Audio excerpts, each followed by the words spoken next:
오늘은 이 사스 메르스 학습한 개미 2.6조 사들였다. 이번엔 흑자 될까라고 하는 기사 때문에 이 녹화를 하게 됐습니다. 내용은 아주 단순한데요. 사스하고 메르스 사태 때 주식시장이 급락했다가 다시 급등했던 뭐 그런 패턴을 기억한 개인 투자자들이 이제 이번에 매수를 진행했다는 얘긴데요. 추세를 좀 보면 그 2월 말 이후에 그 외국인들은 대규모 매도를 진행했고 그걸 받아준 게 이제 개인들입니다. 대규모로 받아줬죠. 이 행위가 옳고 그름 잘 됐다 잘못됐다라고 하는 부분보다는 지금 상황은 어떤 생각으로 이런 것들을 대처해야 될까, 투자에 대처해야 될까라고 하는 부분들을 좀 알아보는 방향으로 우리가 생각을 해볼 건데요. 여기 보시면 이때가 사스 사태 때고요. 이때가 이제 메르스 사태 때입니다. 그리고 이게 지금이죠. 가장 큰 차이점은 일단 경기 사이클상 사스 사태는 경기 수축 국면이 지나서 그다음에 이제 확장 국면에 들어와서 중반은 아직 넘지 않은 그런 상황이라고 볼 수 있고요. 근데 메르스 사태는 그 경기가 확장 국면에서 충분히 일어나서 확장 국면의 그 중반을 지났거나 중반을 쯤에 있는 상황이다라고 생각을 할 수 있어요. 이제 우리가 그걸 어떻게 할 수 있냐면 중앙은행이 이제 경기 수축 국면, 이 짙은 그레이색이 경기 수축 국면인데 미국의 경기 수축 발생으로 해서 기준금리를 급격히 내린 이후에 출구 전략을 실시하게 되면 그 해당 그 경기가 확장 국면에 안착돼 있다라고 하는 것들을 인지하는 거거든요. 근데 이제 이때나 그 메르스 사태나 사스 사태나 모두 다 이제 추구 전략을 하기 전이었지만 글로벌 금융 위기 이후에 그 연준이 상대적으로 굉장히 낮은 금리 동안 저금리를 유지했기 때문에 사스 사태 때는 상대적으로 아직 경기가 확장 국면에 완전히 안착됐다라고 보기에는 어려운 상황이었다고 봐야 되고, 그 다음에 메르스 사태는 안착돼 있는 상황인데도 불구하고 이제 연준에서 기준금리를 계속 낮은 수준을 유지했다 이렇게 생각을 하시면 됩니다.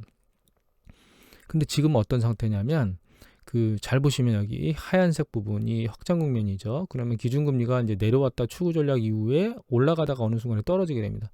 이때도 마찬가지로 올라가다가 어느 순간에 떨어지게 되죠. 지금 잘 보시면 올라가다가 떨어지고 있어요. 이거 무슨 얘기냐면 경기 방어를 하기 위해서 연준이 기준금리를 내리고 있는 상황입니다. 그러니까 사스나 메르스 사태보다는 경기가 확장 국면의 후반에 와 있다는 뜻입니다. 그러니까 정점에 있다는 뜻으로 생각할 수도 있습니다. 자, 실물 경제를 좀 더 명확히 보여주는 게 이제 실업률인데요. 이 미국의 실업률, 이 기준금리하고 그 다음에 실업률, 그 다음에 이제 이게 여러분들 뉴스 들을 때는 신규 실업수당 청구 건수라고 하는 단어로 들리게 되는데 그거의 4주 이동 평균선을 보시면 잘 보시면 실업률하고 4주 이동 평균선이 어떻게 되냐면 경기 수축 국면 직전에 바닥을 찍고 상승하게 됩니다.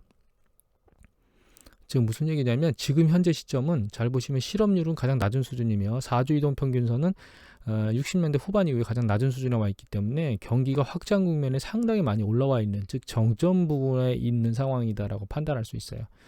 이거하고 맞물려서 비교해 보면 결과적으로는 지금 미국 시장은 정점에서 경기 수축을 방어하고 있는 상태입니다. 그리고 우리가 이제 여기서 한 가지 더 생각해야 될 게 지금 제롬 파월이 금리를 인하한다고 얘기하면 미국 시장이 좋은 반응을 보이지 않습니까?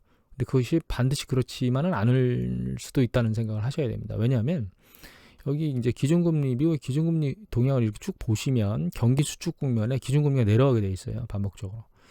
그리고 충분히 내려간 상태 하에 다시 경기 확장이 진행됩니다. 또 한 가지 중요한 건 그렇게 경기 수축 국면에 기준금리가 내려갈 때 주식시장이 조정을 받는다는 거예요. 이건 무슨 얘기냐면 여기 보시면 확연하게 조정을 받았죠. IT 버블 때하고 글로벌 금융위기 때하고 지금 미국 시장은 내려가고 있는 상태이긴 하지만 주식시장은 조정을 받지 않은 상태예요.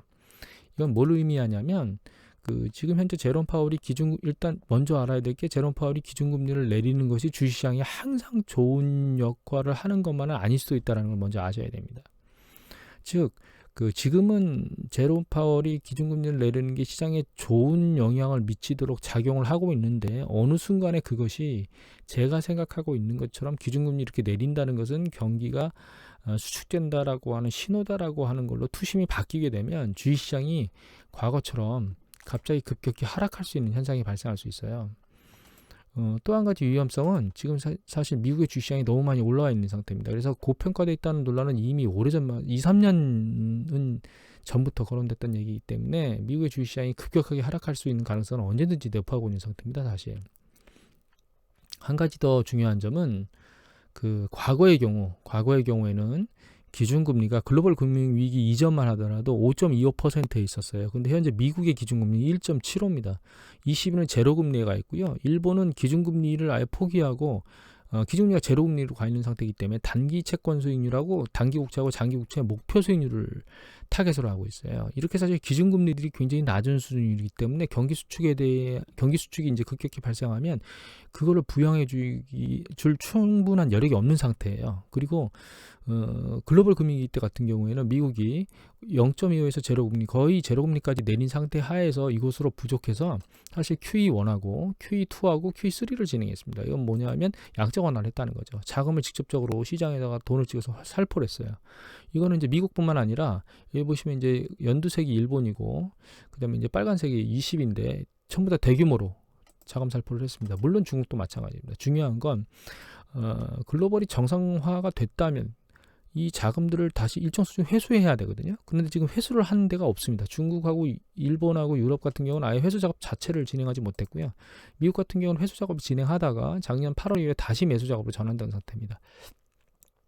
즉 과거에 비해서 글로벌 금융위기가 발생했던 그때보다 지금 현재 그 양적 완화를 할 여력이 기준금리뿐만 아니라 그 QE 측면에서도 상대적으로 좀 빈약할 수 있다라고 하는 부분이에요. 이런 부분은 사실 그 경제에 대한 그러니까 투자자들의 투심들을 위축시킬 수 있는 요인들이고요.